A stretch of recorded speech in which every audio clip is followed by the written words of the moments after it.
आशा worker तरीके से काम करती हूँ और हम इसके लिए दिल्ली आना पड़ा है कि हमको फिक्स पगार चाहिए और हमारा टाइम फिक्स चाहिए। हमारा टाइम फिक्स चाहिए। हमको सरकार से कुछ कहना नहीं है, खाली विनती है। हमारे सरकार सब कुछ कर रहे हैं, ये भी हमारी बात सुनेंगे और सुनेंगे, जरूर सुनेंगे, और नहीं सुनेंगे तो हम धरना में बैठेंगे और हमारा संगठन से, हम यूनियन से, संगठन से हमारी तैयारी चालू ही रखेंगे। कितने साल से संघर्ष कर रहे हैं? हम लोग तो 2005 से संघर्ष चालू है और हमारी बहनें जो आशा वर्कर बहनें 2005 से ना तो इनका नियमित टाइमिंग है, ना ही इनका पगार फिक्स है, इंसेंटिव भी इतना कट के देते हैं। हम लोग लीडर है आशा वर्कर बहनों को सपोर्ट करने के लिए आए हैं कि इनकी भी आप ध्यान दो मांगों को, और सरकार से खास विनती है कि ये बहनों के साथ जो अत्याचार हो रहा है, एक तरीके का नारी शोषण हो रहा है, वो बंद होना चाहिए। चाहे मोदी साहब हो या हमारी राज्य सरकार, हमारी आशा बहनों पर खूब ध्यान देना चाहिए, क्योंकि उनकी पाया की कामगिरी है, ग्राउंड लेवल की कामगिरी है। घर घर जाना पड़ता है, हर एक को मतलब एरिया के 2-2 हज़ार लोगों की बस्ती में कम से कम इनको काम करना पड़ता है, और उसमें इन्हें कितनी कठिनाइयाँ आती हैं। इन सब कठिनाइयों को पार करते हुए जुझारू रूप से हमारी बहनें दिन रात लड़ाई में लगी हुई हैं। तो इनकी भी एक अपेक्षा रहती है कि इनका पगार अच्छा हो जाए और हमारा नियमित हो जाए, और हम भी लघुतम वेतन और सरकारी भी कर्मचारी घोषित। 2005 से संघर्ष कर रहे हैं, 2002 से मोदी जी गुजरात में बैठे हुए हैं, क्या कहें? मोदी जी गुजरात में नहीं, गुजरात में थे, पर मोदी जी अब दिल्ली में बैठ गए हैं। उन्होंने भी कहा था चिट्ठी लिखना हम लोगों को, तो हम ले लेंगे, आप हमारी बहनें हो। तो आज हमारे मोदी जी हमारी बहनों को भूल गए हैं। हमारा उनसे यही निवेदन है कि अपनी बहनों को याद कर लीजिए। अब बहनों को ऐसा टाइम मौका मत दीजिए कि बहनों रोड पे आ जाएं और आपके लिए भी परेशानी का कारण बने। इसलिए अब मेहरबानी करिए कि हमारी बहनों को सरकारी कर्मचारी घोषित करिए, नियमितीकरण करिए, लघुतम वेतन जाहिर करिए, यानी जो सुविधाएं सरकारी कर्मचारियों को मिल रही है वो सब आशा बहनों को मिलनी चाहिए। धन्यवाद।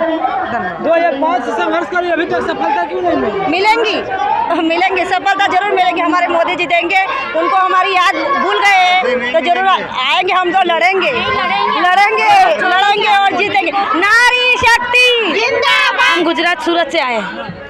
गए 10-14-15 साल से हम सूरत महानगर पालिका में आशा वर्कर की तरीके से काम करते हैं। हमारी टोटल लिम्बायत में पूरे सूरत सिटी में 25 से 26 हेल्थ सेंटर है, उसमें मेरा लिम्बायत हेल्थ सेंटर पड़ता है। उसमें हम 34 आशा वर्कर बहनें फ़र्ज बजाती हैं। हमारी यही मांगे है कि हम जो 14-15 साल से हमारी जी जान से मेहनत कर रहे हैं, मेहनत के हिसाब से हमको मेहनताना बिल्कुल नहीं मिल रहा है। हेल्थ के जो भी काम है हमारे से पूरी शोषण करके लिया जाता है। एक काम हमको सुबह 8 बजे 7 बजे तुरंत पेशेंट लोगों का फ़ोन आ जाता है। सरकार की जो भी योजना है, जननी सुरक्षा योजना, कस्तूरबा पोषण सहाय योजना, जैसे कि आयुष्मान कार्ड है, आभा कार्ड है, अभी आयुष्मान वय वंदना कार्ड आया है।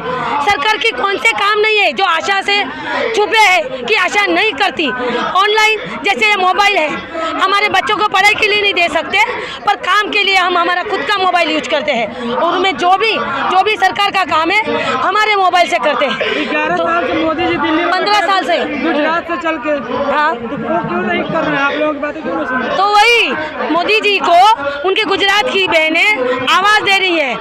रक्षाबंधन भी गई, दिवाली भी गई, तो अभी जो अक्षय तृतीया आएगी तब तक मोदी जी को आशा बहने की बात सुननी चाहिए, और नहीं सुनेंगे तो उनको सुननी तो पड़ेगी ही, क्योंकि हेल्थ के काम छोटे मोटे एडोलेसेंट जो किशोर किशोरी स्वास्थ्य है उनकी सेवा पूरी पाते हैं। एंटीनेटल, पीएनसी, 0 से लेकर 5 साल तक के बच्चे का संपूर्ण टीकाकरण, उनको बच्चे का क्या प्रॉब्लम है, माता की कैसी सुविधा है, बच्चों को क्या बीमारी है, माँ को क्या बात में दिक्कत है, उसको स्तनपान कराना, छोटी से बड़ी बात। हम आशा एक मेन मुद्दा कड़ी है जो हेल्थ सेंटर का डिपार्टमेंट है, आशा के बिना 0 है, 0 पूरा गोल है। हमारे पास से एनसी जो एंटीनेटल केयर होती है उनका अर्ली रजिस्ट्रेशन करो, 3 महीने से 9 महीने तक उनके घर घर जाके हर महीने में विजिट करो, खून पेशाब की टेस्ट करने के लिए के जाओ, माता के टीकाकरण पूरी करो, हेल्थ की जो भी सुविधा है वो उनको बताओ, और हॉस्पिटल में जो गायनेक डॉक्टर बैठते हैं उनके पास अलग से सुविधा मिलती है, उसका उनको प्रोवाइड करो।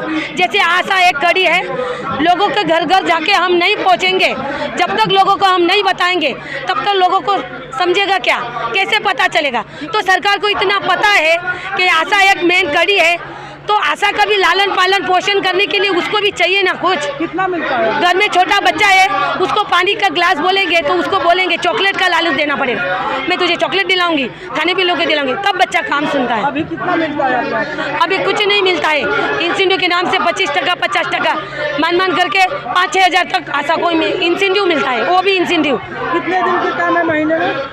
पूरे 24 आवर्स। जैसे कि एंटीनेटल माता को गंभीर कोई लक्षण आ गए और डिलीवरी होने के बाद भी कुछ माता में गंभीर लक्षण दिखते हैं तो उसी टाइम माता को कोई किसी का फ़ोन आया तो उसको तुरंत PSC USC सेंटर में उधर नहीं अच्छे प्रोवाइड हो पाया तो उससे बड़े डिस्ट्रिक्ट हॉस्पिटल में उसको ट्रांसफ़र करना पड़ता है, 108 को बुलाना पड़ता है, फिर उधर उसके साथ जाके सारा मेडिकल का काम आप लोग करते हैं? A to Z। कोविड-19 में बिना कुछ खाए पिए सुबह 8 बजे से घर से निकलते थे, खाली पानी की बोतल लेके, बराबर।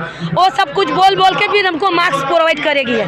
सब लोग अपने अपने घरों में बच्चे बाल बच्चों को लेके परिवार को लेके बैठे रहते थे, पर हम आशा दीदी ऐसी है कि घर घर जाके सबका दरवाज़ा खटखटाते थे, किसी को कोई सर्दी है, खांसी है, कोई बीमार है, कोई क्या है, इतने सब सवाल पूछते थे। और गुजरात सरकार की वो कुछ भी जो योजना है वो योजना में कोई योजना में हमने काम किया नहीं हो, ऐसा हो ही नहीं सकता। सब योजना में हम लोगों को प्रोत्साहित करते प्रोवाइड करते हैं।